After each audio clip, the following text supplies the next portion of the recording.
प्रचारार्थ ज्यांचे प्रामुख्याने शुभागमन झाले महाराष्ट्र राज्याचे लाडके उपमुख्यमंत्री तथा पुणे जिल्ह्याचे पालकमंत्री सन्माननीय नामदार अजितदादा पवार साहेब उपस्थित आहेत. प्रथमतः दादांचा सन्मान या ठिकाणी मंचावरती संपन्न होतोय. दादांना सन्मानित करण्यासाठी राष्ट्रवादी काँग्रेस पक्षाचे तालुका अध्यक्ष सन्माननीय कैलासराव बापू साडवे आणि सन्माननीय अनिल बाबा राक्षे आपणास विनंती आहे आपण नामदार अजितदादा पवार साहेबांना सन्मानित करावं.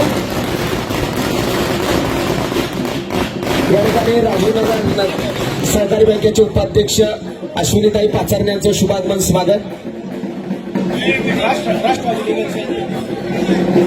या ठिकाणी महाराष्ट्र राज्याचे उपमुख्यमंत्री तथा पालकमंत्री सन्माननीय नामदार अजितदादा पवार साहेबांचा सन्मान संपन्न होतोय. त्यांना सन्मानित करतील सन्मान्य कैलास बापू साडवोर. सर्वांचा सन्मान सोहळा संपन्न जाहीर करून यानंतर आपलं मनोगत व्यक्त करण्यासाठी राजगुरुनगर नगर परिषदेचे दमदार नगराध्यक्ष पदाचे उमेदवार राजगुरुनगर सहकारी बँकेचे माजी अध्यक्ष विद्यमान संचालक सन्माननीय किरण दादा आहेर.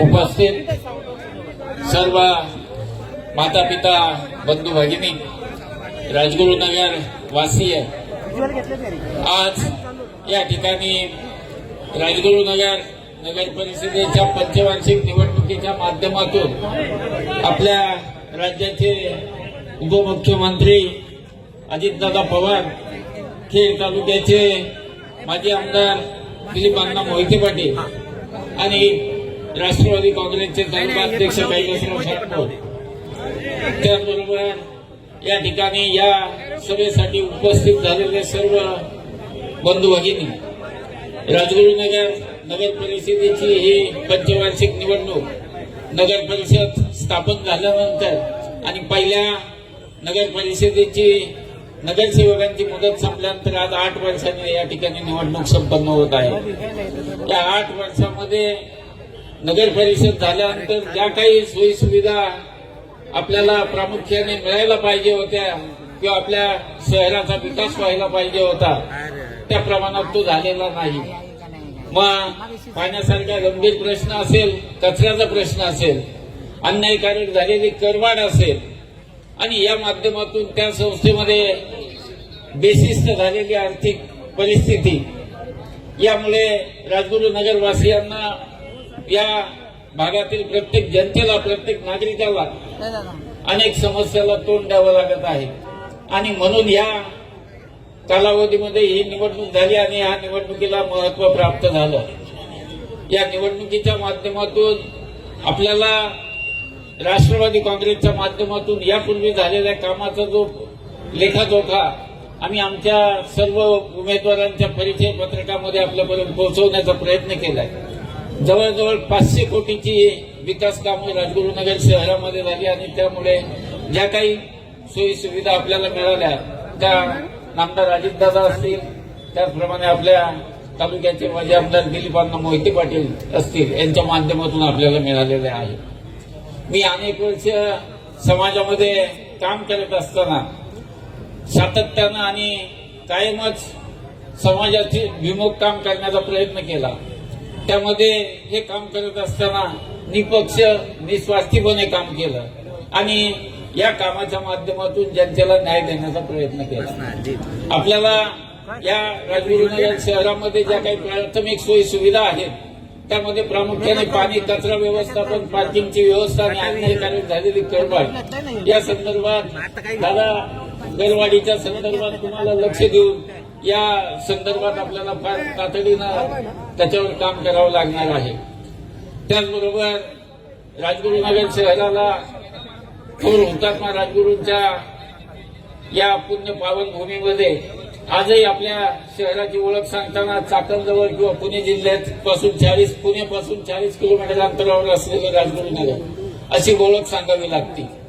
मी या निमित्तानं आपल्याला खात्री देतो की आपल्या या शहराची ओळख राजगुरुनगर पुरती किंवा खेड तालुक्यापुरती मर्यादित न ठेवता राज्य आणि देशभरात या आपल्या शहराचा नावलौकिक दिसेल अशा पद्धतीनं काम करण्याची खात्री देतो. याबरोबरच अतिशय महत्वाचा जो विषय आहे की आपल्याकडे ह्या प्राथमिक सुविधा झाल्यानंतर खऱ्या अर्थानं शहराच्या विकासाला चालना देण्याची गरज आहे.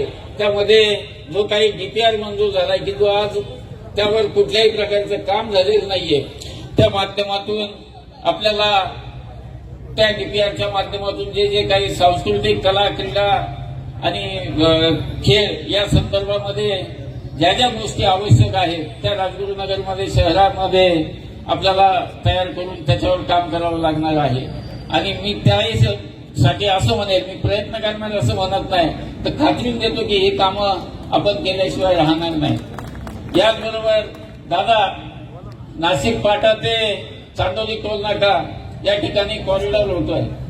त्याच्यामध्ये पिंपरी चिंचवड पासून चाकणपर्यंत मेट्रो आणण्याचा प्रस्ताव मंजूर झालेला आहे. आज राजगुरुनगर शहरामध्ये राहणारी ही लोकसंख्या MIDC मध्ये, सेज मध्ये आणि पुण्याला जाणारी आहे. ती चाकणपर्यंत येणारी मेट्रो जर राजगुरुनगर पर्यंत आली तर राजगुरुनगर वासियांची नक्कीच चांगली सोय होईल. त्यांना अतिजलद वाहतुकीचा जो आज वाहतुकीच्या अडचणीचा जो प्रश्न आहे तो सुटेल असं मला वाटतं. त्या निमित्तानं दादांना मी ही विनंती करतो की मेट्रोची जी चाकणपर्यंत येते ती राजगुरुनगर पर्यंत आणावी. ही प्रामुख्याने मोठी आमची मागणी तुमच्याकडे राहणार आहे. राजगुरू वाड्याच्या संदर्भात जे काही त्याला फंडिंग झालेलं आहे, परंतु त्याच्यावरचं जे काम अति संथ गतीने चालू आहे. आपल्याला ते काम जलद गतीने हातात घेऊन राजगुरुनगरचा या थोर हुतात्म्याचं आपल्याला नावलौकिक वाढवावं लागणार आहे. अशा पद्धतीने आपल्याला हे सर्व करण्यासाठी तुमची ताकद राजगुरुनगर वासियांना लागणार आहे आणि ती तुमच्याकडून मिळावी अशी राजगुरुनगर वासियांच्या वतीनं मी अपेक्षा व्यक्त करतो. राजगुरुनगर शहरामध्ये 1992 पासून मी सहकार क्षेत्रामध्ये काम करत असताना 20 कोटीच्या डिपॉझिटचा राजगुरुनगर सहकारी बँकेचा व्यवसाय होता. तो आज 3100 कोटीवर नेण्याचा प्रयत्न माझ्या सर्व आजी माजी संचालकांच्या माध्यमातून मी तो करण्याचा प्रयत्न केला आणि आज एका चांगल्या स्थितीमध्ये राजगुरुनगर सहकारी बँकेची महाराष्ट्रात ओळख निर्माण करण्याचा प्रयत्न केला. आणि हे सर्व करताना मला त्या संस्थेतील सभासद ठेवीदार यांनी अतिशय मोलाचं मार्गदर्शन केलं, सहकार्य केलं. त्या माध्यमातून ती संस्था आज मोठी झाली आहे. अशाच पद्धतीने राजगुरुनगर नगर परिषदेची किंवा राजगुरुनगर शहराचा आपल्याला विकास करावायचा आहे आणि त्यासाठी तुमच्या राजगुरुनगर वासियाच्या प्रत्येक नागरिकाचं, प्रत्येक जनतेचं आम्हाला बळ हवं आहे. आणि हे बळ आपण आपल्या मतरूपी आशीर्वादाने देऊन राजगुरुनगर शहरामधून प्रत्येक प्रभागामधून उभे राहिलेले राष्ट्रवादी काँग्रेसचे उमेदवार आणि नगराध्यक्ष पदासाठी मी उभा आहे. आम्हाला आपण मतरूपी आशीर्वाद देऊन राजगुरुनगर शहराच्या या विकासाला बळ देण्याचं काम करावं अशी मी या ठिकाणी आपल्याला विनंती करतो आणि या ठिकाणी थांबतो. धन्यवाद. जय हिंद, जय महाराष्ट्र. धन्यवाद. यानंतर 2 मिनिटांमध्ये आपलं मनोगत व्यक्त करीन. खऱ्या अर्थानं ज्यांनी राजगुरू शहराचं गेले 25 वर्ष सरपंच पद म्हणून भूषवलं असे आदरणीय माजी सरपंच, ज्येष्ठ नेते सन्माननीय शांताराम बापू घुमटकर. राजगुरुनगर नगर परिषदेच्या निवडणुकीच्या माध्यमातून या ठिकाणी आवर्जून उपस्थित असलेले महाराष्ट्र राज्याचे मुख्यमंत्री आदरणीय दादासाहेब पवार, अजितदादा पवार, दादांचं नाव सातत्याने पुढे येतं. मी माझ्या राजगुरुनगर ग्रामपंचायतीच्या सरपंचपदी असताना 67 सालापासून तर 2000 सालापर्यंत 8 वेळा निवडणूक जिंकली, 2 वेळा बिनविरोध झालो आणि 5 वेळा बिनविरोध सरपंच झालं. दादा, ही राजगुरुनगर वासियांची माझ्या अंतःकरणाची आपुलकीची जाण होती, म्हणून गावाने मला 8 वेळा निवडून दिलं. आज या ठिकाणी किरण शेठ आहेत, नगराध्यक्ष पदासाठी उभे आहेत. त्यांचे सर्व सहकारी इतर वार्डातले सर्व घड्याळाच्या चिन्हावरती उभे आहेत. राजगुरुनगरमध्ये दादा त्या काळामध्ये बंधारा नव्हता. बंधाऱ्याची व्यवस्था करण्यासाठी मी पवार साहेबांना आग्रह केला आणि पवार साहेबांनी तात्काळ राजगुरुनगर वासियांची सोय म्हणून आम्हाला शुद्ध पाण्यासाठी बंधारा मंजूर केला आणि त्यांच्याच हस्ते भूमिपूजन झालं. राजगुरुनगर ग्रामपंचायतीमध्ये पूर्वी पत्र्याचं शेड होतं, ऑफिस होतं. त्या ठिकाणी मी 3 मजली इमारत बांधली. राजगुरुनगर नगर परिषदेची आजची इमारत आहे ती राजगुरुनगर ग्रामपंचायतीची इमारत. त्या काळामध्ये मी 75 लाख रुपये जमून तयार केली. आम्ही 10 पैसेही लोन काढलेलं नाही. आमच्या राजगुरुनगरच्या बाजारपेठेमध्ये माझ्या अगोदरच्या सरपंचांच्या काळामध्ये 4-4 फूट खोल खड्डे घेऊन पाणी भरावं लागत असेल घरातल्या गृहिणींना. आज अशी परिस्थिती निर्माण झाली प्रशासकाच्या कारकिर्दीत आम्हाला 3-3 दिवस पाणी येत नाही. तर दादा, तुम्हाला अशी माझी विनंती आहे की आम्हाला राजगुरुनगर वासियांना एक अजून ऍडिशनल वॉटर स्कीमची फार गरज आहे. राजगुरुनगरची लोकसंख्या भयानक वाढलेली आहे, झपाट्याने वाढत आहे. फ्लॅट सिस्टीम मोनरची भरपूर सुरू होत आहे. अशा ह्या गोष्टीची नितांत गरज आहे.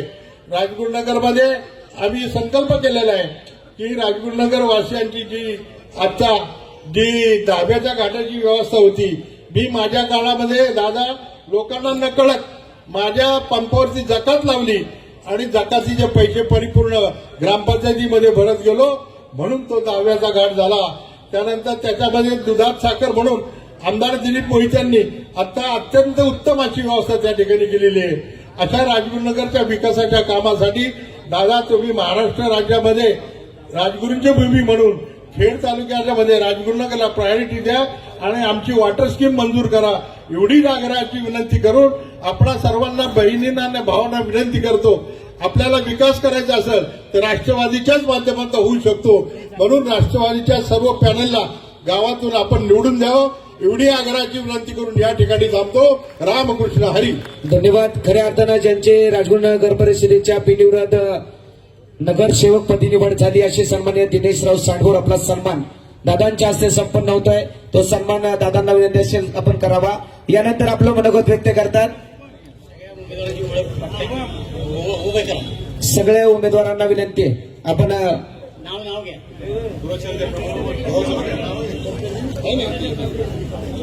सगळे उमेदवार यामध्ये बाळासाहेब सांडभोर, उमेदवार स्नेहर मच्छिंद्र राक्षे, उमेदवार विजय, उमेदवार दिनेशराव सांडभोर, उमेदवार निलेश बाळासाहेब गवते, उमेदवार संपदाई अमोल सांडभोर, उमेदवार शंकर रामदास राक्षे, उमेदवार कल्पना कैलास सांडभोर, उमेदवार संतोष मारुती सांडभोर, उमेदवार श्वेतादाई गौरव कानसकर, उमेदवार मीनाक्षी संतोष बांगे, वैभव शांताराम घुमटकर, सुप्रिया अमित घुमटकर, हेमंत आनंद खांडके, स्वाती मनोज सावतकर, तन्मय मारुती पाचारणे, मेघा सुरेश चौधरी आणि मित्रशेर प्रकाश डोंगरे आणि शिमागिरी, सर्व उमेदवारांचं मनापासून स्वागत.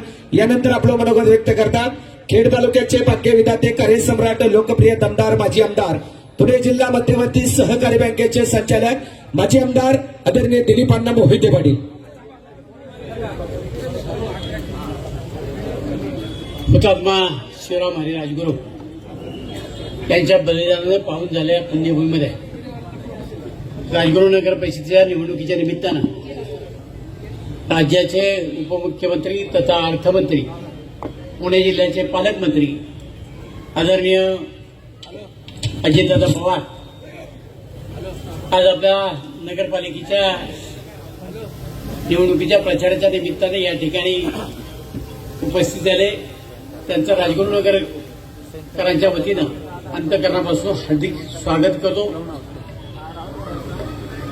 व्यासपीठावर उपस्थित असलेले आपल्या नगराध्यक्षपदाचे उमेदवार आदरणीय किरण शेठ आहेत, वार्ड क्रमांक 1 मधून उभे असलेले बाळासाहेब सांडभोर, स्नेहल राक्षे, अनिरुद्ध सांडभोर जे बिनविरोध निवडून आले, निलेश बाळासाहेब गवते, संपदा अमोल सांडभोर, संतोष मारुती सांडभोर, श्वेता गौरव कानसकर, कल्पनाताई कैलास सांडभोर, शंकरराव रामदास राक्षे, मीनाक्षीताई संतोष भांगे, वैभव शांताराम घुमटकर, सुप्रिया अमित घुमटकर, हेमंत अनंत कांगटे, त्याचबरोबर मेघा सुरेश कोदरे, मित्रसेन प्रकाश डोंगरे, तन्मय मारुती पाचारणे, स्वाती मनोज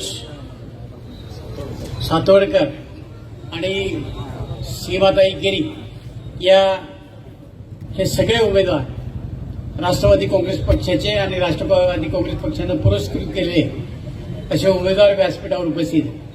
ज्येष्ठ नेते आदरणीय संतारामबापू घुमटकर, कैलासराव सांडभोर, बाबा राक्षे, कार्यक्रमाच्या निमित्ताने व्यासपीठावर उपस्थित शांतारामबाबू सोनवणे, कार्यक्रमाच्या निमित्ताने व्यासपीठावर उपस्थित असलेल्या सर्व नेते मंडळी, समोर उपस्थित सर्व नेते मंडळी, सगळ्यांची नावं घेऊन मी वेळ वाया घालवत नाही, कारण दादांना पुढच्या माझ्या 2 सभा आहेत. एक चाकणला आहे आणि त्याच्यानंतर आळंदीला आहे. खरं म्हणजे आपण भाग्यवान आहोत की दादाची वेळ मिळेल की नाही याची मला शंका होती. त्याचं कारण असं की महाराष्ट्रामध्ये 224 नगरपालिका, नगरपंचायती, नगर परिषदेच्या निवडणुका आहेत आणि संपूर्ण महाराष्ट्र फिरत असताना आपल्याला वेळ मिळतो की नाही माहीत नव्हतं. परंतु आज शेवटचा हा दिवस आहे. निवडणूक आयोगानं आज रात्री 10 वाजेपर्यंत परवानगी दिली. त्यामुळे आपल्या एका दिवसामध्ये 3 सभा दादांनी दिल्या. दादा आल्यानंतर लोकांच्या मध्ये एक वेगळ्या प्रकारचं चैतन्य येतं. राज्याच्या जिल्ह्याच्या राजकारणामध्ये काय चाललं, विकासाच्या दृष्टीने महाराष्ट्र कुठं पुढे चाललाय, पुणे जिल्हा कुठं पुढे चाललाय याची इत्थंभूत माहिती दादाच्या रूपाने आपल्याला मिळते. या शहराच्या विकासाकरता कोट्यवधी रुपये दादांनी आतापर्यंत आपल्याला दिले. माझ्या माहितीप्रमाणे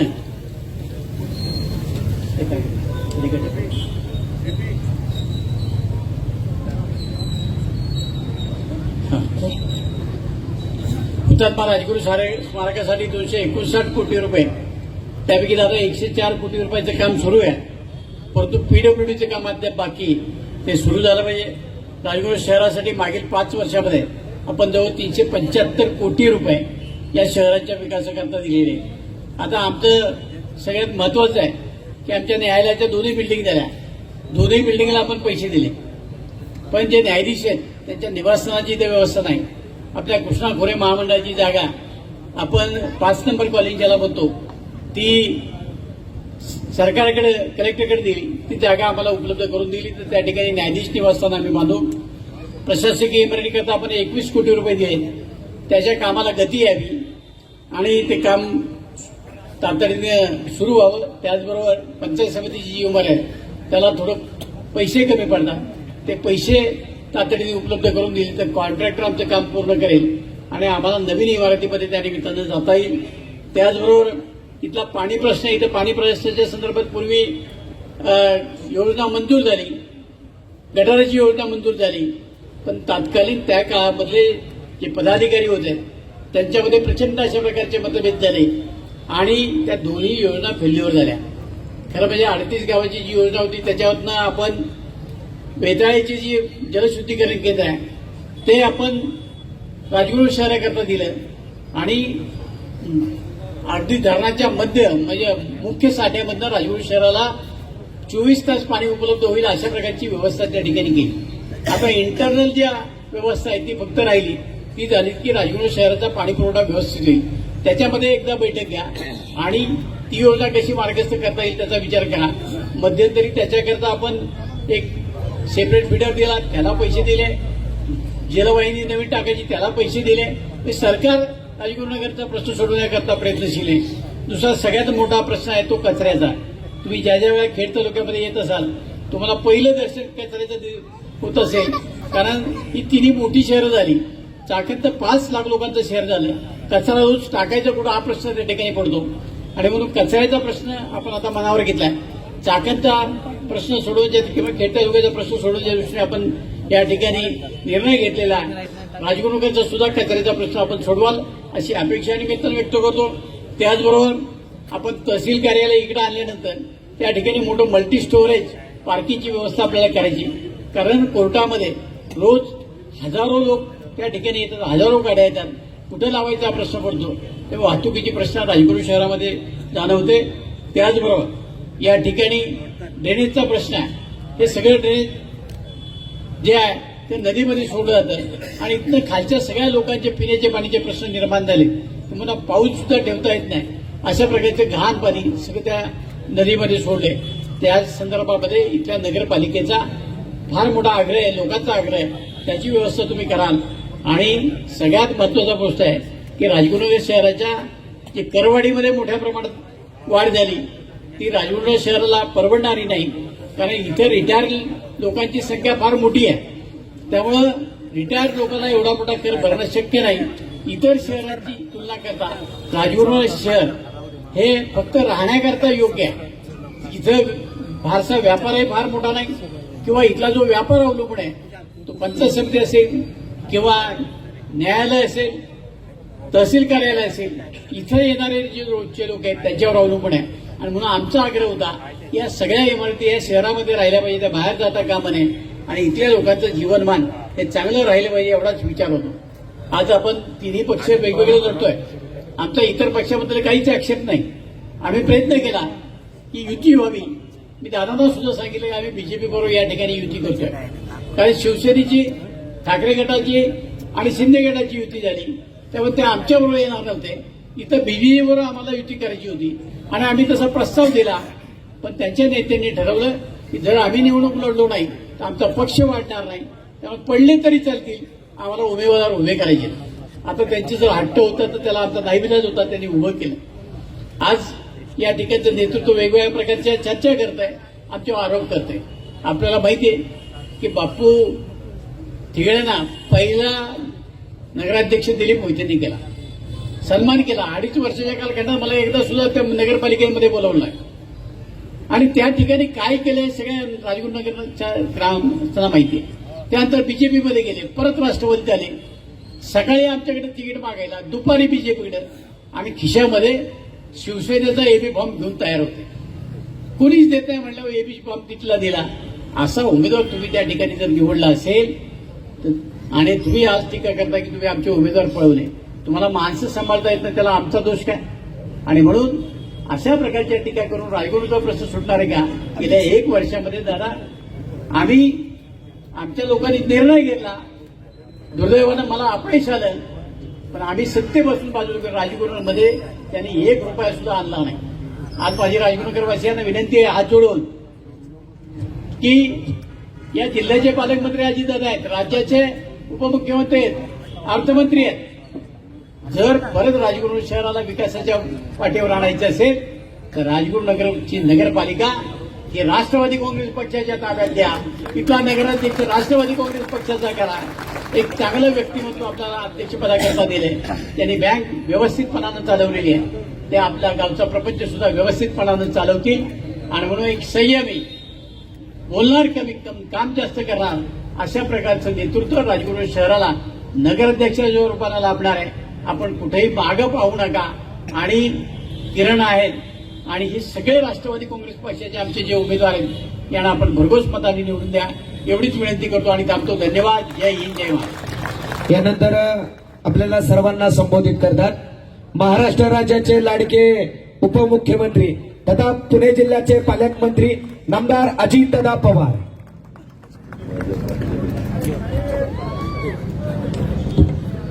सुरुवातीलाच्या सकाळची सभा असल्यामुळे काही माझ्या बांधवांना, काही माझ्या लाडक्या बहिणींना उन्हामध्ये बसावं लागलं, त्याबद्दल मी दिलगिरी व्यक्त करतो. परंतु आज शेवटचा दिवस आहे. खरं तर आजचा दिवस नव्हताच, परंतु अचानक आता उद्या सकाळी आता मतदान चालू असेल आणि नेहमी 1 दिवस आधी प्रचार करायचा नसतो, परंतु निवडणूक आयोगाने असं सांगितलं नाही. त्यावेळेस आज 10 वाजेपर्यंत प्रचार करा आणि उद्या सकाळपासून मतदान घ्या. त्याच्यामुळं आपले दिलीपराव मोहिते पाटलांनी सांगितलेली गोष्ट खरी आहे. मला राज्यामध्ये सगळीकडे फिरावं लागत होतं आणि इकडनं सारखे फोन पण येत होते. दिलीपरावांचे निरोप येतोय, कैलासचा निरोप होता, बाबाचा निरोप होता की हो दादा या. आणि म्हणून आज मी आपल्या राजगुरुनगर, चाकण, आळंदी, त्याच्यानंतर मी म्हसवडला जाणार आहे, नंतर भगूरला जाणार आहे, नंतर पिंपळगाव वसवंतला जाणारी शेवटची माझी सभा ओझरला. मित्रांनो, निवडणुका म्हटल्यानंतर प्रत्येक जण येतं, आपली भूमिका त्या ठिकाणी मांडतं. तुम्ही मतदार राजा या नात्याने माझ्या लाडक्या बहिणी, तुम्ही सगळेजण त्या बाबतीमध्ये प्रयत्न करत असता, विचार ऐकून घेत असता आणि नंतर ठरवत असता. आज जी उद्याच्या 5 वर्षाच्या करता राजगुरुनगर नगर परिषद कोणाच्या हातामध्ये द्यायची हा निर्णय ज्यावेळेस माझे खेडचे रहिवासी, राजगुरुनगरचे रहिवासी घेऊ पाहतायत, इथं मिटिंग जी घेतलेली त्याला उपस्थित असणारे माझे आमदार दिलीपराव मोहिते पाटील, सौभाग्यवती निर्मलाताई पानसरे आमच्या माजी जिल्हा परिषद अध्यक्ष, तसंच सुरेश कौथरे, अरुण शेख सांबारे, विलासराव कातोरे, अनिल बाबा राक्षे, कैलासराव सांडभोर, रोहिणीताई अनिल बाबा राक्षे, रेवणनाथ ठिगळे, अश्विनी पाचरणे, शांताराम घुमटकर, सिद्धार्थ कांबळे, सुभाष ओले, शांताराम दादा सोनवणे, सागर सातकर, मनीषाताई टाकळकर, अशोकराव राक्षे, सागर पाटोळे, राहुल तांबे, विलास कातोरे, अविनाश कहाणे, तसंच ज्यांनी माझ्याकडे इंटरव्ह्यू दिला, नगराध्यक्ष पदाची उमेदवारी मागितलेली ते समोर बसलेले अॅडव्होकेट दीपक चिंगळे, सर्व माझे राष्ट्रवादी काँग्रेस पक्षाने जे घड्याळाचे चिन्ह देऊन आमचे उमेदवार उभे केलेले ते सर्व सन्माननीय उमेदवार, त्याच्यात आम्ही प्रमुख म्हणून आमच्या किरण अहिरेंना उमेदवारी दिलेली नगराध्यक्ष पदाची, ते माझ्या लाडक्या बहिणी, माझे बांधव, माझे व्यापारी बंधू, माझे सगळे प्रतिष्ठित नागरिक, तसंच छोटे मोठे व्यवसायधारक, नोकरदार आणि माझ्या बंधू भगिनींनो, तरुण मित्रांनो, पत्रकार मित्रांनो, डबल पत्रकार मित्रांनो, माझं माफ करा, मी शेवट पत्रकार मित्रांचा, इलेक्ट्रॉनिक मीडिया, प्रिंट मीडिया, सगळे पत्रकार मित्रांनो, आज आपल्या सगळ्यांचं आराध्य दैवत तर युगपुरुष छत्रपती शिवाजी महाराज, राजर्षी शाहू महाराज, महात्मा ज्योतिराव फुले, डॉक्टर बाबासाहेब आंबेडकर, या शिवशाहू फुले आंबेडकरांच्या विचारधारेने आम्ही पुढे चाललेलो आहे. आम्ही सगळ्याच महाविभूतींना मानणारी लोक आहेत. मग त्याच्यामध्ये आपले तो राजकारणात यायचं शिकतो, यू देवर मित्रांनो, त्याच्यामध्ये साधारण मौलाना आझाद असतील, पुण्यश्लोक अहिल्यादेवी होळकर असतील, राजमाता जिजाऊ मासाहेब असतील, आपल्या रमाई माता असतील, आपल्या क्रांतीज्योती सावित्रीबाई फुले असतील, या सगळ्या लोकशाहीर अण्णाभाऊ साठे असतील, या सगळ्या विभूतींनी आपल्याला जो काही वारसा दिला आहे, जी काही दिशा दिली, जो काही रस्ता दाखवला आहे, तो सर्व धर्म समभावाचा आहे. माणुसकी म्हणून आपण सगळे जगत असतो, परंतु माणुसकी म्हणून जगत असताना आपण जातीच्या पलीकडे जाऊन विचार केला पाहिजे.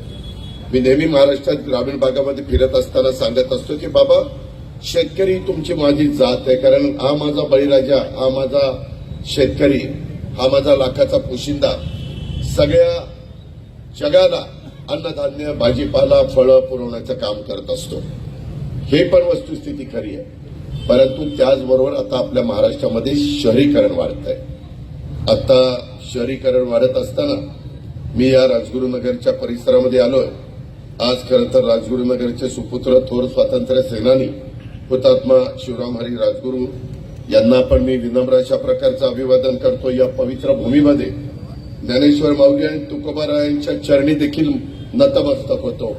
कारण या सर्व साधू संतांचा जे काही सुरुवात झाली, जे काही त्यांचा मोठा काळ गेला, तो आळंदीला गेला, तो देहूला गेला, आणि त्याच्यामुळे आळंदीला, देहूला एक वेगळं महत्व आलेलं आहे.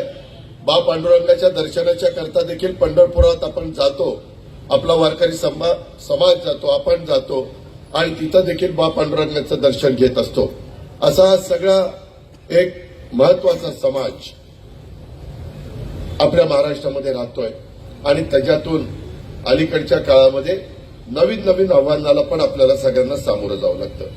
मित्रांनो, ही हुतात्मा राजगुरूंची भूमी आणि ही भूमी क्रांतीवीर हुतात्मा शिवराम राजगुरू यांची जरी भूमी, तरी देखील इथल्या मातीमध्ये कणाकणामध्ये जर आपण शोधलं तर तुम्हाला शौर्य बघायला मिळेल, तुम्हाला बलिदान बघायला मिळेल, तुम्हाला पराक्रम बघायला मिळेल. हे आपल्याला नाकारता येणार नाही.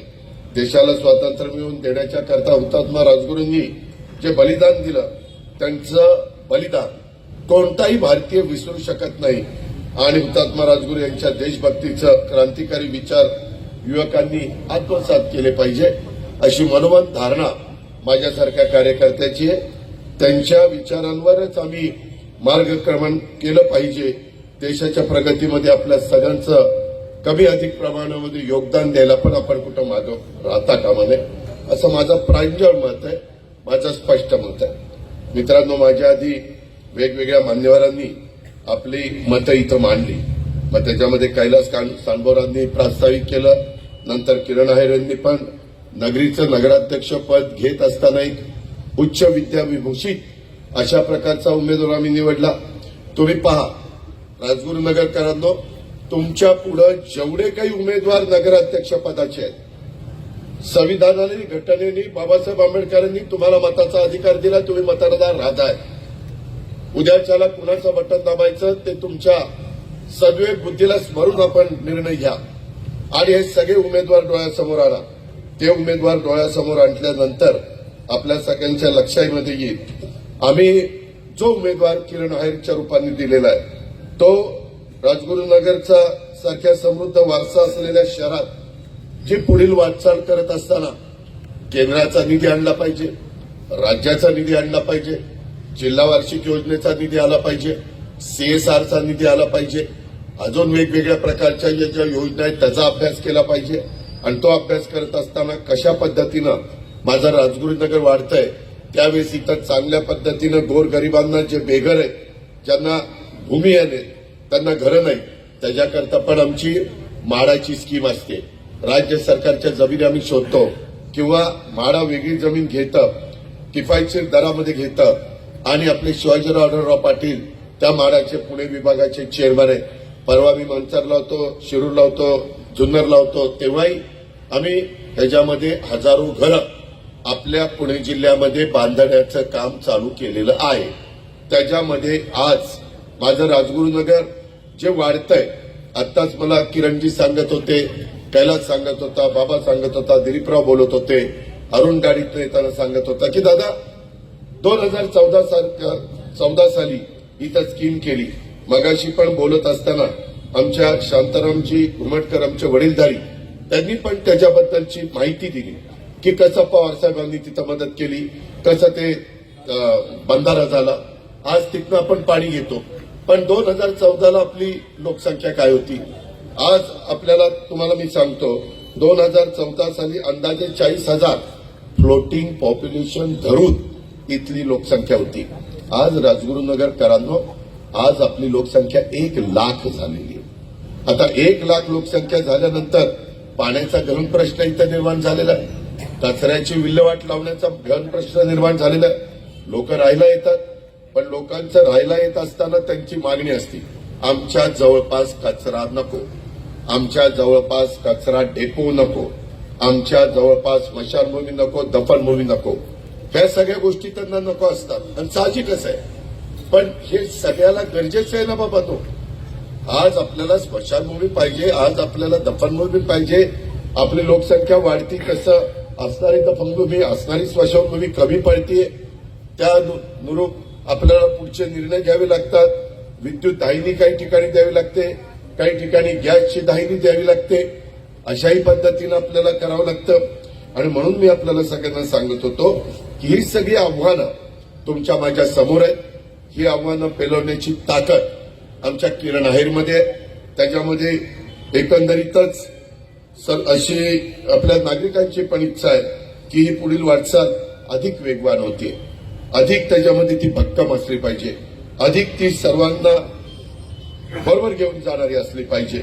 नागरिकांच्या विकासाला प्राधान्य देत शहराच्या भविष्याचा विचार करून आम्ही राष्ट्रवादी काँग्रेस पक्ष आणि आमचे सगळे जीवाभावाचे सहकारी यांनी ठरवलं, दिलीपरावांनी ठरवलं की बाबा आपण किरण चंद्रकांत आहेर यांना नगराध्यक्ष पदाची उमेदवारी द्यावी. किरण आहेर हे उच्च शिक्षित आहेत. त्याच्यामध्ये त्यांना तसं पाहिलं तर एक वेगळ्या प्रकारचा वारसा पण आहे. त्यांना राजगुरू नगर शहरातील प्रश्नांची जाण आहे, विकासाचं त्यांना भान आहे आणि सामाजिक बांधिलकी पण त्यांच्यामध्ये आहे. त्यांनी सहकार क्षेत्रामध्ये बँकेच्या माध्यमातून कसं चांगलं काम केलं ते अनेक वर्ष तुम्ही सगळेजण अनुभवताय. खेड पंचायत समितीच्या माध्यमातून देखील त्यांनी तालुक्याचे प्रश्न सोडवण्याच्या करता प्रामाणिकपणे प्रयत्न त्या ठिकाणी केला. त्यांना राजकीय आणि सामाजिक वारसा आहे, चांगला अनुभव आहे. त्याच्यामध्ये राष्ट्रवादी काँग्रेस पक्षाचे नगराध्यक्ष पदाचे उमेदवार म्हणून आम्हाला आमची विनंती आहे की तुम्ही प्रचंड मताधिक्याने किरण आहेरांना विजयी करा. घड्याळ्याच्या शेजारचं बटन दाबू. मित्रांनो, मी तुमच्या सगळ्यांच्या समोर उभा आहे. मी 8 वेळेला बारामतीतनं निवडून आलो. किती? 8 वेळेला. आणि प्रत्येक वेळेस लाखाच्या फरकाने निवडून येतो. ते असं का मताचा बोजा माझ्या खांद्यावर टाकताय की मी निवडून आल्यावर दुसऱ्या दिवशी 6 वाजल्यापासून बारामतीत असले तर कामाला सुरुवात करतो. मी पुण्यात पण 6 वाजल्यापासून कामाला सुरुवात करणारा कार्यकर्ता आहे. राजगुरू नगरकरांनो, मी कामाचा माणूस आहे. मला कामाचा उत्साह आहे, मला कामाचा उरक आहे, माझी प्रशासनावर पकड आहे. मला एकंदरीत ह्या जनतेने ह्या जिल्ह्यांनी एवढं भरभरून दिलेलं आहे की मी स्वतःला फार नशीबवान समजतो. ज्या आईबापाच्या पोटी मी जन्माला आलोय त्याच्यातनं हे सगळं मला पाहायला मिळालेलं आहे. आणि मला आज देखील अनेकांनी लोक माझ्यावर टीका करतात की अजित पवार असं आहे, अजित पवार तसं आहे. माझ्यावर भ्रष्टाचाराचे पण 70,000 कोटीचे आरोप केले. मी कुणाचा 5 पैशाचा बिंदा नाहीये. आज दिलीपराव मोहिते पाटील इथं बसलेत, कैलास बसलाय, बाबा बसलाय, किरण बसलाय, सगळे अरुण बसलाय, सगळे माझ्या महिला लाडक्या बहिणी बसल्या. इतक्या वर्षात एक माणसाने कोणीतरी उठून सांगावं की अजित पवार पालकमंत्री असताना इथं काहीतरी चिरीमिरी आम्हाला द्यावी लागली, मग आमचं काम झालं. उलट माझ्या कामाच्या बाबतीमध्ये अधिकारी पण एवढे टरकून राहतात की ह्याला कळलं की काही खरं नाही. मध्ये मी आता तुमचा जसा पालकमंत्री तसा बीडला पालकमंत्री, तिथे एका पट्ट्याने माझंच लेटर पॅड वापरलं आणि खोटी सही केली आणि 1 कोटी रुपयाची मागणी केली. मला कलेक्टरचा फोन आला. मी म्हणलं असं मी डायरेक्ट कुणालाच देत नाही, मी माझे सगळ्यांचे अर्ज बघतो आणि खरंच कुणाला द्यायची मदत आहे ते ठरवतो. मी त्याच्यावर पोलीस केस करायला लावली. त्याला पकडलं. त्याने कुठनं लेटर पॅड काढलं, कसं केलं, काय केलं सगळं पुढे आलं. पोलिसांना म्हणलं याला असा का टायरमध्ये घ्या आणि असा का ठोका की परत कुणी असं धाडस पण दाखवलं नाही पाहिजे. अशा पद्धतीनं काही विकृती आहे, काही चुकीची लोक आहेत. मला असं वाटतं की आजपर्यंत आम्ही सगळेजण काम करत होतो. सुरुवातीच्या काळामध्ये आदरणीय पवार साहेबांच्यामुळे आम्हाला कामाची संधी मिळाली हे मी विसरूच शकत नाही. परंतु नंतरच्या काळामध्ये मला हे वाटायला लागलं की देशाचे पंतप्रधान नरेंद्र मोदी साहेब काम करतायत, देशाला पुढे घेऊन चालले, जगामध्ये आपलं एक वेगळं स्थान निर्माण केलेलं आहे, वेगवेगळ्या योजना देत आहेत. आणि असं असताना विकासाच्या करता मी माझा पक्ष, माझी भूमिका, मी माझं शाहू फुले आंबेडकरांची विचारधारा ही आम्ही राष्ट्रवादीने सोडलेली नाही. कालही नव्हती, आजही नाही, उद्याही आम्ही सोडणार नाही. पण विकासाच्या बाबतीमध्ये एक एक दिवस महत्वाचा असतो. विरोधी पक्षामध्ये राहिलं तर आंदोलन करता येतात, मोर्चे काढता येतात, उपोषण करता येतं, वेगवेगळ्या पद्धतीनं सातत्याने सरकारने कुठलाही निर्णय घेतला तर त्याला आपण क्रिटिसाइज करू शकतो. ते कसं चुकीचं आहे ते आपण सांगू शकतो. अशा बऱ्याच गोष्टी करता येतात. परंतु त्याच्यात 5 वर्ष निघून जातात ना. आज मी मागेही सरकारमध्ये होतो, आताही सरकारमध्ये, दिलीपरावांना विचारा सरकारमध्ये असताना माझ्या खेड राजगुरुनगरच्या परिसराच्या करता कित्येकशे कोटी रुपयाचा निधी त्या बाबतीमध्ये दिला. उद्याच्याही काळामध्ये आम्ही ते करू शकतो, मदत करू शकतो, विकासाला मदत करू शकतो. मित्रांनो, एकंदरीतच माझं आपल्याला का सांगणं आहे की ह्या परिसरामध्ये ज्या पद्धतीनं आमचे किरण आहेरांची इच्छा आहे की चांगलं काम करायचं प्रत्येकाच्या मनात असतं. आमच्या हे सगळं करत असताना तुम्हाला सगळ्यांना माहिती आहे की त्याच्यामध्ये आमचे अॅडव्होकेट दीपकरावांच्याही मनात होतं. त्यांची तर इंटरव्ह्यू असा का जबरदस्त झाला की काही विचार कर सोय नाही. परंतु कधी कधी काहींना थांबावं लागतं. जागा एकच असते. जसं आमदारकीला खासदारकीला जागा एक असते, 6 विधानसभा मतदारसंघात एकालाच आपण देऊ शकतो, एका विधानसभा मतदारसंघात एकाला देऊ शकतो, शहरात नगराध्यक्ष एकालाच कुणाला तरी आम्ही देऊ शकतो. आमचा दीपक पण तेवढाच ताकदीचा होता, त्याच्याबद्दल पण आमचं म्हणणं नाही, परंतु ते अजून तरुण आहेत, बघू पुढं काय करायचं काय नाही ते.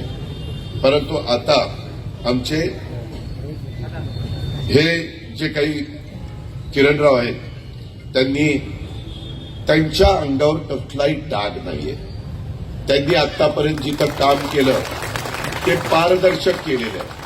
मी आज त्यांच्या साक्षीनं, दिलीपरावांच्या साक्षीनं, कैलासच्या साक्षीनं, त्या सगळ्या माझ्या जीवाभावांच्या सहकार्याच्या साक्षीनं सांगतो, उद्याच्या 5 वर्षाच्या करता त्याचा देखील नगरसेवक पण त्याच्या विचाराचे त्याच्या जोडीला दिले पाहिजे. मी ते उत्तम काम करतील. तुमच्या 5 पैशाचा मिंदा किंवा संबंधित किरण आहे राहणार नाही. उलट तुम्हाला त्या ना त्या मार्गाने माझ्याकडे पाठपुरावा करतील, दिलीपरावांच्याकडे करतील, मी पालकमंत्री म्हणून माझ्याकडे येतील. पिण्याच्या पाण्याच्या बद्दल आता आमचे वडीलधारी शांताराम गोमटकर साहेबांनी पण सांगितलं, त्याचा उल्लेख दिलीपरावांनी आपल्या भाषणामध्ये केला, किरणनी आपल्या भाषणामध्ये केला. ते आपल्याला करावं लागणार आहे, कारण आपल्या इथं सध्या जे काही पाणी आहे ते पाणी आपण भीमा नदी किंवा तो बंधारा आणि चास कमान, आपल्याला आता चास कमानला जावं लागेल, त्याच्याशिवाय आपलं गत्यंतर नाही. जसं बाबा आसखेड धरण माझ्या खेडमध्ये, राजगुरुनगरमध्ये, आणि पाणी मात्र पुढे पिंपरी चिंचवडला गेलं. वरसगाव, पानशेत, कडकवासला, टेमघर धरणं देखील त्या मुळशीमध्ये, परंतु पाणी मात्र आज पुण्याला प्यायला जातंय. मावळामध्ये पवना धरण, सगळ्याचं सगळं पाणी आम्हाला पिंपरी चिंचवडला द्यावं लागलं. तुमच्यापैकी कुणी मुख्यमंत्री झालं तरी देखील पहिलं पाणी माणसाला प्यायला, नंतर शेतीला, नंतर इंडस्ट्रीला. पहिलं माणसाला प्यायला, पहिलं नंतर इंडस्ट्री होतं, नंतर शेती होतं. आम्ही ते बदललं. मी मागे सरकारमध्ये असताना तो विषय आणला आणि पहिलं पिण्याला कुणी असलं तर द्यावंच लागेल ना. पाणी देणं पाण्यासारखं पुण्य नाही दुसरं, हे आपण लहानपणापासून पाहत आलेलो आहे आणि त्यामुळे आम्ही ते करू. त्याच्यामध्ये नंतर आम्ही शेतकऱ्यांना देऊ. आणि आता इंडस्ट्रीला पाहिजे असेल तर माझं राजगुरुनगर आहे, माझं चाकण आहे, माझं आळंदी आहे, माझं मंचर आहे, माझं जुन्नर आहे, माझं शिरूर आहे, माझं इकडं वडगाव मावळ आहे. या सगळ्यामध्ये जे पाणी पिऊन ते बाहेर पडतं आणि ह्या आपल्या चांगल्या चांगल्या नद्यांना ते अशुद्ध करतं. परवा मी बिहारला पण पाटण्याला नितीश कुमारांचं शपथविधीला उपस्थित राहायला गेलो होतो. आम्हाला सगळ्यांना एनडीएच्या घटक पक्षांना, मुख्यमंत्री उपमुख्यमंत्र्यांना बोलवलेलं होतं. एवढं प्रचंड त्या हिमालयातनं गंगोत्री सुरू होती आणि ती बिहारच्या जवळनं जाती. एवढं मोठं पात्र आहे पण स्वच्छ पाणी, पण पुढं जाईल तसं ते इतकं खराब होत जातं की विचारता सोय नाही. तशा पद्धतीनं आपल्या भागामध्ये नद्यांचे उगम आहेत आणि तिथं आपण धरणं केली. बाबा आसखेडची आसकमान, तिकडं कुकडीची पाच केली, घोड केलं, वरसगाव, पानशेत, कडकवासला, पवना तिकडं केली. मित्रांनो, तिथून पाणी ज्यावेळेस खाली हळूहळू सुरू होतं त्यावेळेस इतकं खराब होतं. तुम्ही पहा पुण्यात आणि पिंपरी चिंचवडमध्ये नदीचं पाणी जास्त कशाला, आपल्या आळंदीमध्ये नदीचं पाण्याची काय अवस्था इंद्राणीची, जाऊन पहा.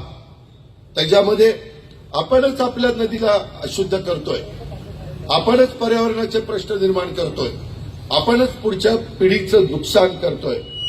मी राजगुरुनगरला सांगायला आलोय, मी ज्यावेळेस अजित पवार तुमच्या समोर बोलतो ना, एकदा बारामती येऊन बघा, बारामती शहर येऊन बघा. माझ्यामध्ये काम करून दाखवण्याची धमक आणि ताकद आहे. मला फक्त माझं बारामती किंवा पिंपरी चिंचवड सुधारायचं नाही, मला माझं राजगुरुनगर पण सुधारलं पाहिजे, चाकण पण सुधारलं पाहिजे, माझं आळंदी पण सुधारलं पाहिजे. आता पालकमंत्री म्हणून मला 3 नगरपालिकेच्या स्वच्छतेच्या बाबतीमध्ये आम्ही इंदूरच्या धर्तीवर जातो, त्याला आम्ही निधी देतोय. मी पहिल्या 3 नगरपालिका कुठल्या घेतल्या? एक घेतली लोणावळा, तिथं लोकांचं येणं जाणं मोठ्या प्रमाणावर आहे, प्रचंड मोठ्या प्रमाणावर पर्यटक येतात आणि मूळ लोणावळ्याचे लोक राहतात. आता धर्मेंद्र वारले, मोठा सिने स्टार, मोठा आर्टिस्ट, आज पण हिमॅन म्हणून लोक त्यांना आठवण काढतात. ते तिथं राहत होते. मला कधी कधी भेटायचे लोणावळ्याला, त्यांचा 300 एकराचा फार्म आहे, ते तिथंच राहायचे, बऱ्याचदा त्या भागामध्ये ते फिरायचे. मित्रांनो, एवढं तिथलं आपले नितीन करी रिटायर झाले, तुम्हाला माहिती आहेत नितीन करी, ते लोणावळ्यामध्ये राहतात. म्हणून नाही तर लोणावळ्यामध्ये लोकसंख्या जास्त आहे म्हणून ते शहर पहिलं त्याच्यामध्ये निवडलंय 3 मध्ये. दुसरं निवडलंय चाकण. काय होतं पूर्वी चाकणला? इंडस्ट्री आल्यानंतर सगळं चाकणचं चित्र बदलून गेलं. युपी बिहारचे किती लोक आले तिथं कामाच्या निमित्तानं, धंद्याच्या निमित्तानं, पोटाची खळगी भरण्याच्या करता तिथं आले, कष्ट करण्याच्या करता आले, राबवण्याच्या करता आले. आणि आपले पण त्या परिसरामध्ये लोक आहेत, तिथंही कचऱ्याचा प्रश्न आहे. म्हणून दुसरं मला दिलीप मोहिते आणि सगळ्यांनी चाकण घ्यायला सांगितलं. आणि तिसरं मी बारामती घेतलंय, कारण बारामतीची लोकसंख्या, मतदारसंख्या 1 लाखाच्या पुढे गेली, लोकसंख्या 1.5 लाख झाली माझी. मित्रांनो, अशा पद्धतीनं आम्ही करू शकतो, कारण आम्हाला तो अधिकार तुम्ही दिलेला आहे, घटनेने दिलेला आहे, बाबासाहेब आंबेडकरांनी दिलेला आहे, संविधानाने दिलेला आहे. या गोष्टीचं भान आपण ठेवा. आणि आज तुमच्या समोर जेवढे उमेदवार आहेत, मी आपल्याला सगळ्यांना सांगेन, या उमेदवारांचा सगळ्यांचा विचार करत असताना माझ्या घड्याळाच्या चित्रावर उभे असणाऱ्या मान्यवरांना तुम्ही बटन दाबून विजयी केलं, माझ्या लाडक्या बहिणींना. आता आपल्यामध्ये आमचा एक तर सहकारी हा त्या ठिकाणी बिनविरोध निवडून आलेला आहे.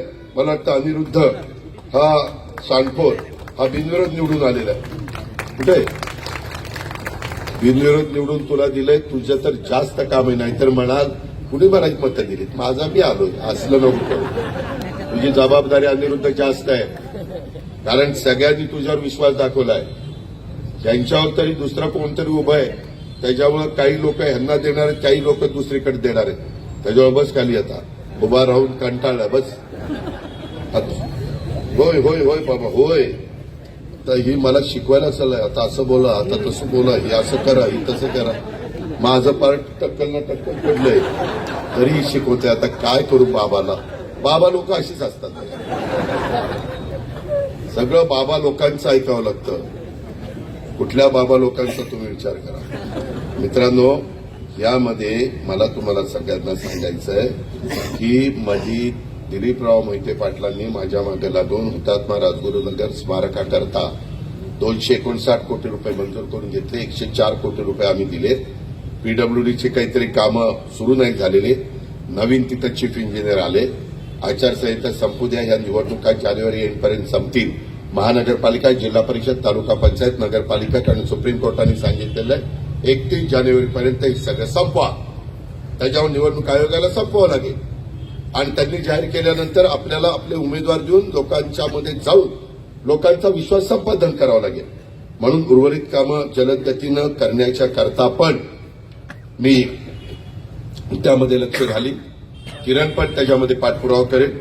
राजगुरुनगर शहराच्या करता मागील 5 वर्षामध्ये आम्ही 450 कोटी रुपये विकास निधी दिलेला आहे आणि पुढील काळात देखील आम्ही देऊ शकतो, कारण आम्हाला तो अधिकार संविधानाने दिलेला आहे. त्याच्यामध्ये न्यायाधीश निवासस्थान ज्याचा उल्लेख दिलीपरावांनी केला, ते पण शासनाची कुठली जागा पाहिजे असेल तर न्यायाधीशांच्या निवासस्थानाला किंवा शासनाच्या कुठल्याही कामाला इतकी काही अडचण येत नाही. होय होय होय, वडीलधाऱ्यांचे आशीर्वाद मला पाहिजेत. त्याच्यामुळे मला काय झालंय, माझ्या भाषण मी माझी बरोबर काय काय बोलायचं ते ठरवलंय, पण ही माझी लिंक तोडतोय. त्यामध्ये मी सगळं बोलणार आहे, कारण मलाही पुढे जायचंय. पण पुढं मात्र फक्त एक जण तिथं बोलील आणि मी बोलील आणि पुढे जाईल. आता या बाबतीमध्ये 80 जमीन, मला वाटतं गट नंबर 187 मध्ये सातकर स्थळ, का सातकर स्थळ तिथं एमकेव्हीडीसीची आहे. त्याच्यामध्ये मला विखे पाटलांशी बोलावं लागेल, इतर सहकाऱ्यांशी बोलावं लागेल. मी हे खातं सांभाळलेलं तुम्हाला माहिती आहे. त्या प्रकारे तिथंही मी मदत करीन. नवीन प्रशासकीय इमारत मंजूर आहे, त्याचं काम चाललेलं आहे. त्याच्यामध्ये काही निधी कमी पडतोय. आता माझं काय होणार आहे, 8 तारखेला मी पुरवणी मागण्या मांडणार आहे, परंतु आता आचारसंहिता असल्यामुळे मला जमणार नाही. पण दिलीपराव, मी रेग्युलर बजेट मार्चमध्ये जे फेब्रुवारीमध्ये मांडेल त्यावेळेस मला पुन्हा एकदा आचारसंहिता संपल्यावर याची आठवण करा आणि त्या पद्धतीनं त्याचा किती पैसे अजून लागतायत ते पीडब्ल्यूडी कडनं माहिती घेतो आणि त्या पद्धतीनं सहकार्य करतो.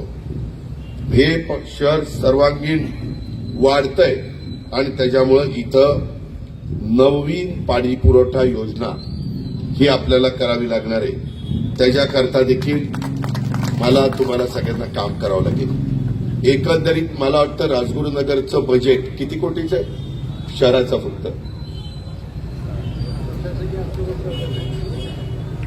नाही 10-12-15 कोटीचं बजेट असं. अच्छा तेच मी म्हणूनच म्हणलं, मी म्हटलं 10-12-14-15 कोटी, कारण मला माहिती ना माझ्या बारामतीचे 40 कोटी आहे, ही कुठं 150-250 कोटी.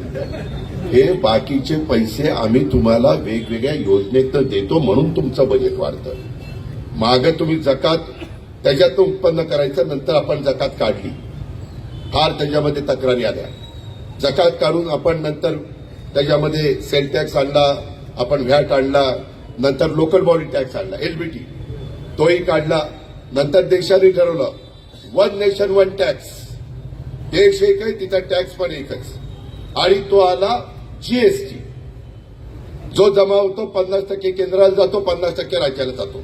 देशात जेवढा जीएसटी गोळा होतो त्याच्यात 16% जीएसटी एकटा शिवशाहू फुले आंबेडकरांचा महाराष्ट्र गोळा करून देतो, चांद्यापासून बांद्यापर्यंत. आणि मग त्याच्यातले 50% आपल्याला मिळतात, ते मला बजेटमध्ये वापरायला मिळतात, आणि 50% केंद्राच्या बजेटमध्ये जातात. हे त्याच्यातलं खरं सूत्र आहे. आणि म्हणून मित्रांनो, या सगळ्या कामाच्या संदर्भामध्ये आम्ही तुम्हाला हे पिण्याच्या पाण्याची नवीन योजना जी करावी लागणार आहे, लोकसंख्येचा पुढचा विचार डोळ्यासमोर ठेवून किरण आपल्याला हे करावं लागणार आहे. त्याच्यात आम्ही करून दाखवलंय, आणि म्हणून हेही आम्हाला इथे करून दाखवायचं आहे. पण त्याकरता माझ्या राजगुरुनगरच्या जनतेचं कुठल्याही बाकीच्या लोक सांगतील ऐका, परंतु मला जे माझ्या जिल्ह्याच्या बद्दल प्रेम आहे हे बाकीचे येऊन तेवढ्यापुरतं सांगतील आणि निघून जातील.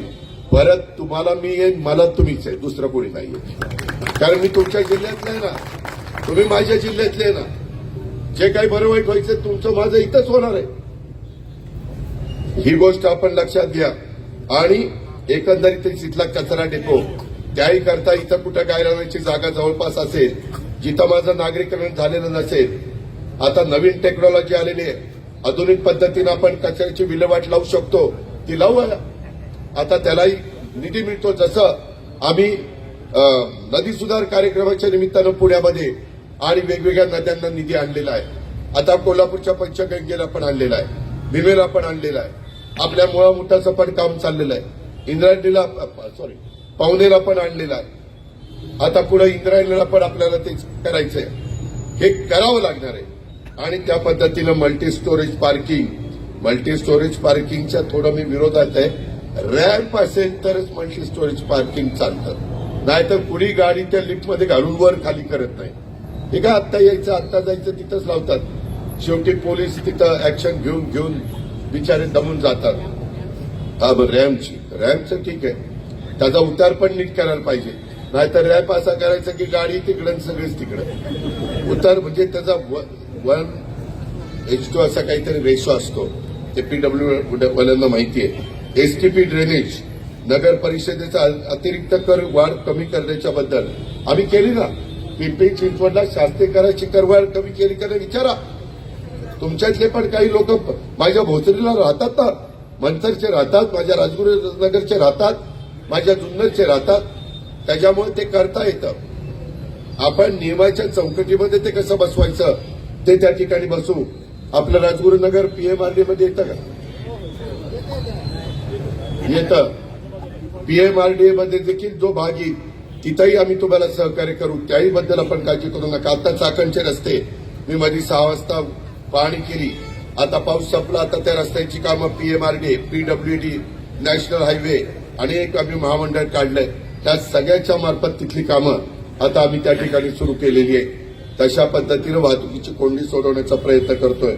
आणि म्हणून माझी आपल्याला सगळ्यांना विनंती आहे. दुसरं एक, आम्ही आता चाकणपर्यंत मेट्रो आणली. पब्लिक सर्व्हिस ट्रान्सपोर्ट चांगलं पाहिजेच, त्याच्याशिवाय वाहतुकीची कोंडी सुटणार नाही, कुणी आलं तरी सुटणार नाही. ती मी पुढं आपल्या राजगुरुनगरपर्यंत आणू शकतो. मी त्याच्यामध्ये प्रयत्न करू शकतो, आणू शकतो म्हणजे शकतो. ही सगळं माझं तुम्ही ऐकलं तर मी तुमचं ऐकेन. कोणा लगेच म्हणतात दादांनी दम दिला, दादांनी असं केलं. मी आपलं विनंती करतोय की तुम्ही माझी विनंती ऐका, मी तुमची विनंती ऐकतो आणि ह्या पद्धतीनं मित्रांनो आपण पुढे जाण्याचा प्रयत्न करू. अशा प्रकारची माझी तुम्हाला सगळ्यांना आग्रहाची, कळकळीची, नम्रतेची विनंती आहे. स्मारकाच्या उभारणीमध्ये स्मारकाचा जीर्णोद्धार होणार आहे. जन्मखोली आपण करणार आहे.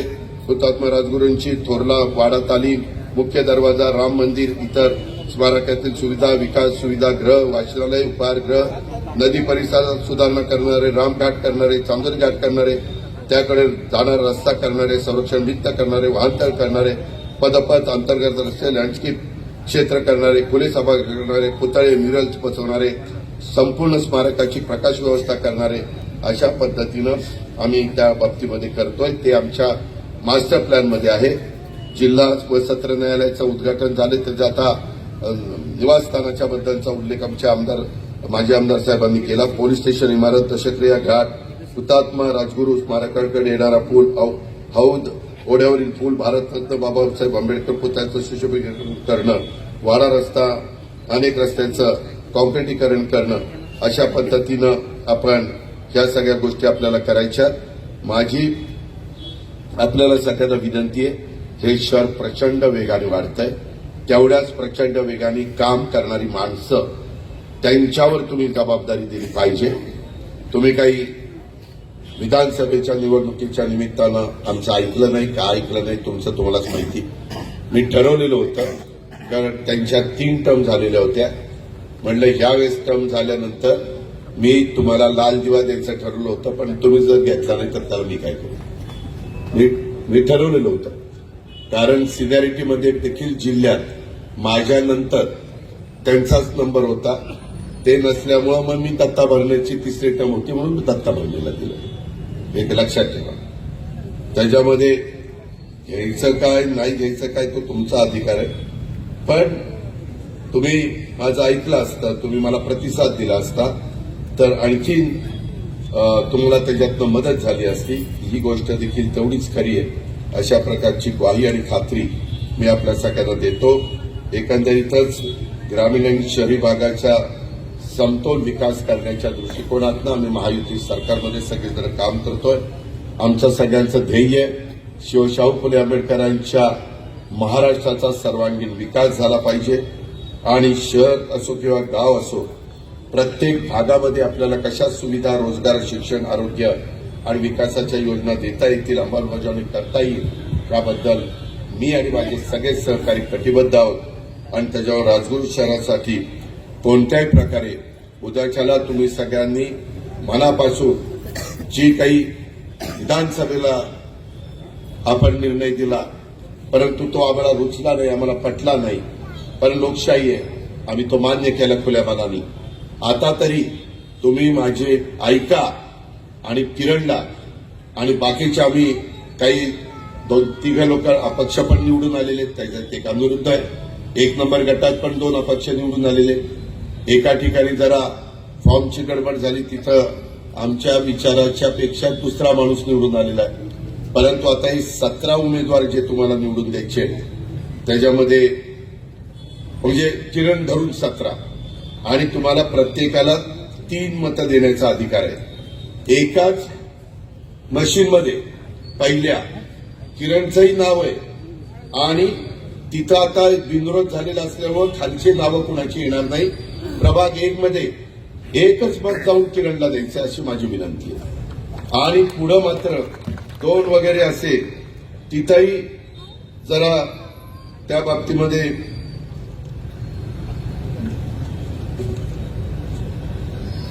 नाही, 2ला आपला एकच आहे काय? एक बिंदू अनिरुद्ध तिथनं झाला. एक पुरस्कृत तिथं फक्त आमचे त्या मतपत्रिकेमध्ये मशीनमध्ये वर मी बघितली काल, मला साधारण कुणीतरी ते हे दाखवलं, सॅम्पल दाखवलं, तर त्याच्यात वर पत्रिका नगराध्यक्षाची आहे आणि खाली राहिलेल्या प्रभाग 1 मधल्या उमेदवाराचं प्रभाग 1 मधलं असं त्याच्यात येते आणि तसंच 2 मधलं 3 मधलं 4 मधलं 5 मधलं, पण त्याच्या प्रत्येक वर आमचे किरण आहे यांचे हे आहे. आज माझी कार्यकर्त्यांना विनंती, आता काही तासच राहिले, आता फेटे बांधून फार उभारल्यावर दिसलाय, फोटो काढायचा आता जाता जाता, परंतु लगेच फेटा काढा आणि कामाला लागा. आणि आजची रात्र ही फार डोळ्यात तेल घालून पहा. आणि माझी तुम्हाला विनंती आहे, मतदानाच्या आदल्या दिवशीची रात्र सगळेजण विचार करत असतात, काळजी घेत असतात की कुणाला मतदान करायचं, कुणाला मतदान करायचं, त्याच्या मेंदूला विचारत असतात. रात्री उशिरापर्यंत डोळे उघडे ठेवून विचारत असतात काय करायचं काय नाही. कोणतरी बाहेरनं चावल वाजले की म्हणतात आहे मी जागा आहे, मी करतोय, विचार करतोय. असं मला अनुभव आलेला आहे माझं, तुमच्याकडचा नाही, मी माझं सांगतो. नाहीतर म्हणाले इथे आलं आपल्याकडेच येतो ना आपलंच काहीतरी काढत बसलो. मी जे चुकीचं म्हणजे वेगळं सांगतोय, जे तुम्हाला पटणार नाही ते सांगतोय, ते माझ्या बारामतीचं आहे, आणि पटेल ते सांगते ते माझ्या राजकोटचं. अशा पद्धतीनं ह्याची नोंद घ्या आणि सगळ्यांनी अजिबात गाफील राहू नका. खूप चांगला उमेदवार किरणच्या रूपाने दिलेला आहे.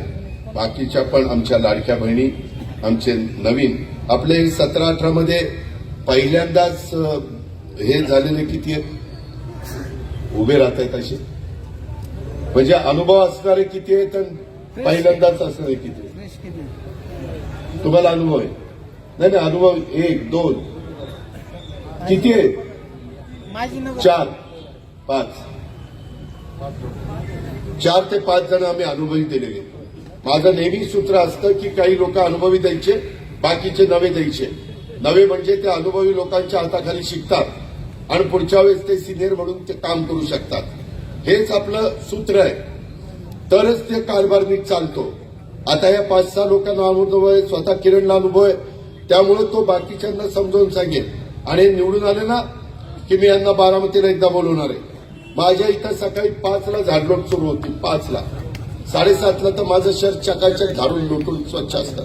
कधी या, आम्ही तशा पद्धतीनं कामाची नियोजनच केलेलं आहे. तसं आपल्यालाही करावं लागेल, तुम्हालाही स्वच्छतेच्या करता प्रतिसाद द्यावा लागेल. आपल्यालाही वेगवेगळ्या पद्धतीनं ज्या काही हे असतात, टपरीधारक असतात किंवा आणखीन काय असतात, आपल्याला हॉकर झोन करावं लागेल. किरण, आपल्याला त्याच्यामध्ये शॉपिंग सेंटर करावं लागेल. आमच्या ज्या जागा असतील राजूनगरच्या, त्या संदर्भामध्ये त्याही वर्गाचा विचार आम्हाला करावा लागेल. खूप गोष्टी सांगण्यासारख्या आहेत, पण आम्ही सगळ्यांना बरोबर घेऊन जाऊ.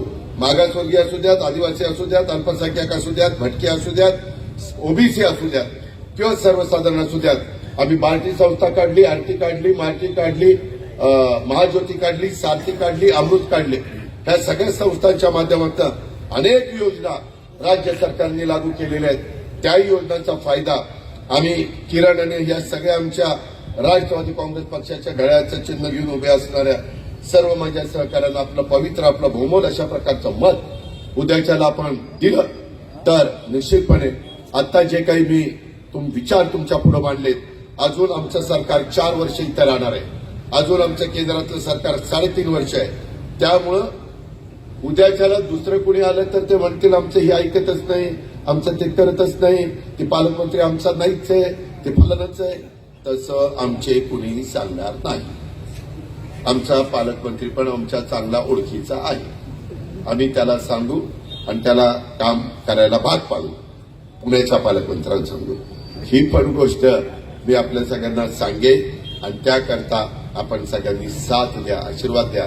सकाळी सकाळी एवढ्या प्रचंड संख्येने आपण आम्हाला प्रतिसाद दिला त्याबद्दल लाडक्या बहिणींना, माझ्या बांधवांना, आमच्या पत्रकार मित्रांना आणि सगळ्या आमच्या जीवाभावाच्या सहकाऱ्यांना मनापासून आभार, मनापासून धन्यवाद. जय हिंद, जय महाराष्ट्र, जय राष्ट्रवादी, जय भीम, खुदा हाफिज. दादांना सदस्य धन्यवाद. सर्वांचा आभार व्यक्त करतात ऍडव्होकेट मनीषाताई टाकळकर. आता विलंबानंतर होऊ घातलेल्या राजगुरुनगर नगर परिषदेच्या सार्वत्रिक निवडणुकीच्या निमित्ताने या ठिकाणी उपस्थित असणारे महाराष्ट्र राज्याचे लाडके उपमुख्यमंत्री